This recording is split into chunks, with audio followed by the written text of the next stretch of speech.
This coming April of 2024 will be the 30th anniversary of doing the pilot. I remember how extraordinary the script was. You know, I think 95% of the script I read ended up on the screen. Then to be presented with that cast, 6 relatively unknown people, it was my second family. What immediately comes to mind for you?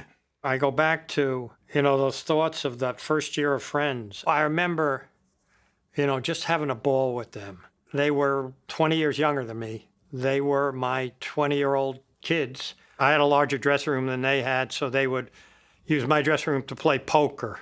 Do you think any of those kids, as you describe, ever really knew how big it was going to get? I don't think they had any idea. Matt was 24. Jen was 26. I don't know how old Schwimmer was or Courtney. They were all young. If you're an actor, you have to have dreams. So I'm sure they dreamed of success. I don't think they ever could comprehend how successful they would be. She said yes. She said yes. Oh. Awful play, man. Whoa. What was special about Matthew Perry, and how did he walk into your life? We're lucky we got him because we were in second position to another show. He had done another pilot, and if that pilot had gone, Matthew would have been in that show. But that pilot didn't go, and Matthew became a part of the ensemble. There were some very, very funny moments. The Chandler character is kind of on the edge. Matt, I could never have given him a line reading because the way it came out of his mouth was extraordinary. One of my favorites is when he has to tell Janice he's going to Yemen.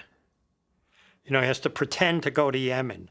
Okay, so I guess this is, goodbye then. Oh, no, it's not goodbye. I'm not leaving until you get on that plane. So he has to go to the airline desk and say, I want a pretend ticket to Yemen. I need a fake ticket to Yemen. One ticket to Yemen? Oh, no. He's so funny in that.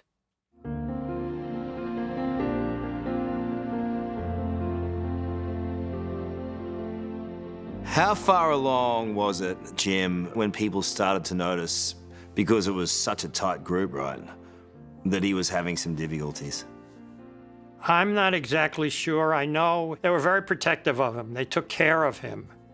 Again, they were a family, the 6 of them, and they helped Matt as much as they could help him. He said in his book that alcoholism is something that finds you in the dark. He was able to articulate these very dark emotional things in a way that led me to believe that he was getting across it a little bit more. I heard from the other kids that he was on a good path. He was sober. He founded a sober house to take care of other people. He wanted to put his money into a foundation to help other people get over addiction. So there was a sense that he knew how horrible it was to be addicted and wanted to help others. That's pretty extraordinary. Yes. You gotta go around a Big Bend to do that.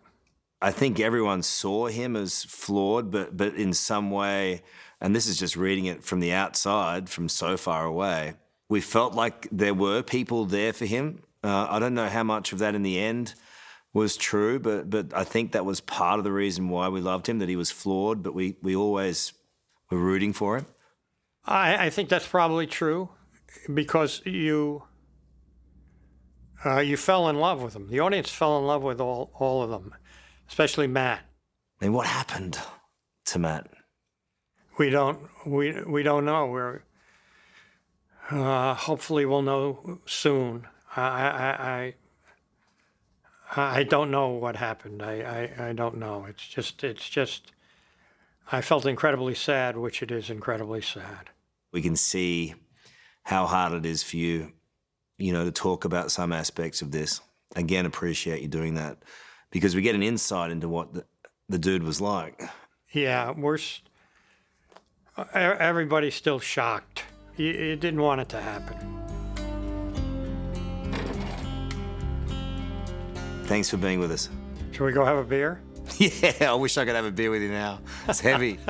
In salute of him, huh? Yeah, thank you.